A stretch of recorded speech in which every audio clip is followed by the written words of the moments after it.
Hello दोस्तों, welcome to Uttarakhand GK centre. आज हम करने वाले हैं उत्तराखंड टेस्ट सीरीज का पार्ट 17। इससे पहले के पार्ट देखने के लिए आप लोग प्लेलिस्ट में जाके चेक कर सकते हैं। इस टेस्ट सीरीज में आपको मिलते हैं टोटल 20 क्वेश्चन जो अजय रावत जी की बुक से लिए गए हैं। तो चलिए शुरू करते हैं। पहला क्वेश्चन है, किसके समय में गढ़वाल एवं कुमाऊं के मित्रतापूर्ण संबंध थे? तो वे थे प्रदीप शाह के समय में। अगला है, रामायण प्रदीप पुस्तक के रचयिता कौन है? तो रामायण प्रदीप नाम की जो पुस्तक है वह लिखी है मिधाकर शर्मा जी ने। अगला है, कुमाऊं पर 1743 में रोहिल्ला आक्रमण किसके समय में हुआ था?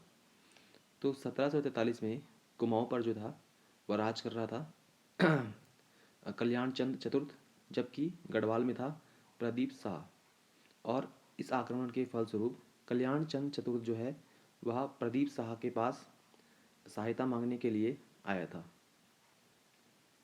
अगला है, वही क्वेश्चन है, कल्याण चंद चतुर्थ उस टाइम पे कुमाऊं पर राज कर रहा था और ये गढ़वाल के राजा प्रदीप शाह से हेल्प मांगने के लिए आया था। इसके बाद प्रदीप शाह और कल्याण चंद चतुर्थ की संयुक्त सेनाओं ने रोहिलाओं के साथ युद्ध किया था, लेकिन उसमें उन्हें हार का सामना करना पड़ा था। अगला है, ललित शाह गद्दी पर कब बैठे थे?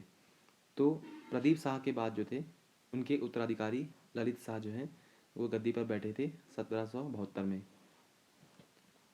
अगला क्वेश्चन है, सिरमौर का युद्ध कब हुआ था? सिरमौर का युद्ध जो है 1779 में ललित शाह और सिखों के बीच में हुआ था। सिरमौर जो है आपका वह पड़ता है हिमाचल प्रदेश में और उस टाइम पे युद्ध हुआ था सिरमौर का। अगला क्वेश्चन है, बगवाली पोखर का युद्ध कब हुआ था? तो बगवाली पोखर का युद्ध हुआ था 1779 में और ये हुआ था ललित शाह व मोहनचंद के बीच में। मोहनचंद उस समय पर कुमाऊं में शासन कर रहा था, तो इन दोनों के बीच में यह युद्ध हुआ था।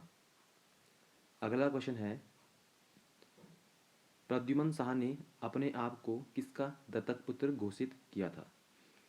अब कहानी यह है कि ललित शाह जो है पहले कुमाऊं पर अटैक करता है और कुमाऊं को विजित कर देता है और विजित करने के बाद अपने पुत्र प्रद्युमन शाह को वहाँ का शासन देखने के लिए उनको गद्दी पर बिठा देता है।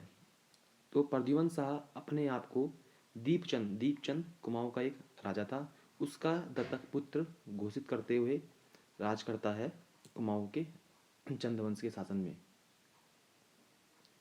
अगला है, किसके समय में सिखों ने 2 बार देहरादून पर आक्रमण किया था? तो सिखों ने देहरादून पर 2 बार आक्रमण ललित शाह के समय में किया था। अगला है, ललित शाह की मृत्यु किस स्थान पर हुई थी?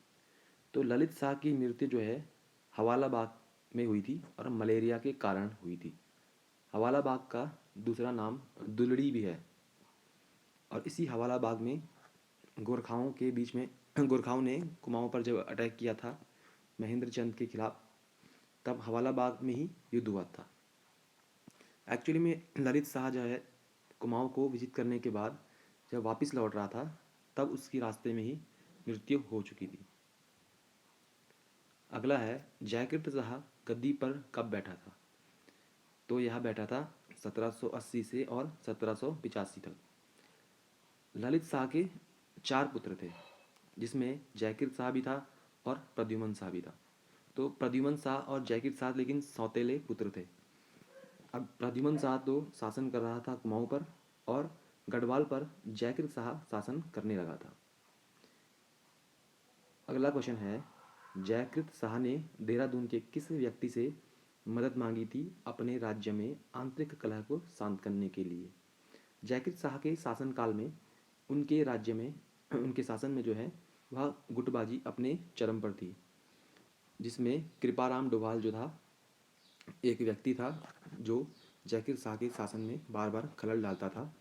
इसलिए देहरादून के एक गवर्नर थे घमंड सिंह मियाँ, उन्होंने उससे हेल्प मांगी थी और घमंड सिंह मियाँ ने भरी सभा में कृपाराम डोभाल का सिर काट दिया था। अगला क्वेश्चन है, कपरौली का युद्ध किन के बीच हुआ था? तो कपरौली का जो युद्ध था वह हुआ था जगत प्रकाश और प्रद्युमन शाह पराक्रम और विजयराम नेगी की संयुक्त सेना के बीच में। जगत प्रकाश जो था वह एक सिरमौर का राजा था। अगला क्वेश्चन है, सिख आक्रमणों से बचने के लिए जयकृत शाह ने कौन सा एक कर दिया था? तो उस समय पर सिख आक्रमणों से बचने के लिए इन्होंने एक राखी नाम का एक कर होता था वह दिया था।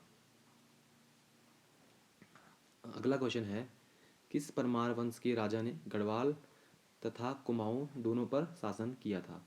तो अभी बताया था मैंने, वह थे प्रद्युमन शाह। प्रद्युमन शाह पहले तो कुमाऊं पर शासन कर रहे थे, लेकिन इसके बाद उन्होंने गढ़वाल क्षेत्र पर जयकृत शाह पर भी अटैक किया और शासन किया था गढ़वाल पर। अगला है, प्रद्युमन शाह का शासनकाल कब से कब तक रहा था? तो 1786 से और 1804 तक रहा था।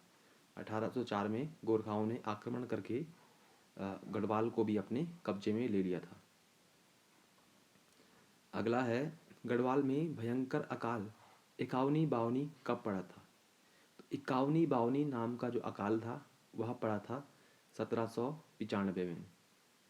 अब इसे इक्यावनी बावनी इसलिए कहते हैं क्योंकि उस टाइम पे हमारे हिंदू कैलेंडर के हिसाब से 1852 जो है वह चल रहा था, तो इसलिए जो है इसे इक्यावनी बावनी नाम से कहा जाता है।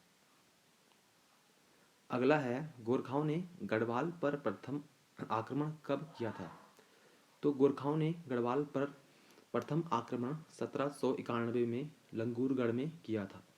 इससे पहले वे कुमाऊं को जो है विजित कर चुके थे, लेकिन 1791 में जो है उन्होंने गढ़वाल पर आक्रमण किया, लेकिन एक संधि लंगूरगढ़ की संधि करने के पश्चात वे वापस चले गए थे, क्योंकि चीन ने जो है नेपाल पर आक्रमण कर दिया था, इसलिए गोरखाओं को वापस जाना पड़ा था।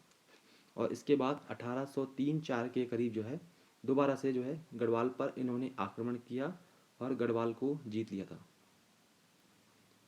अगला है, प्रद्युमन शाह ने लंढौर के किस राजा से सहायता मांगी थी?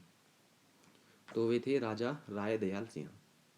प्रद्युमन शाह पर जब गोरखाओं ने आक्रमण किया तो उसने लंढौर के एक राजा थे उससे सहायता मांगी थी, इसका नाम था राजा राय दयाल सिंह।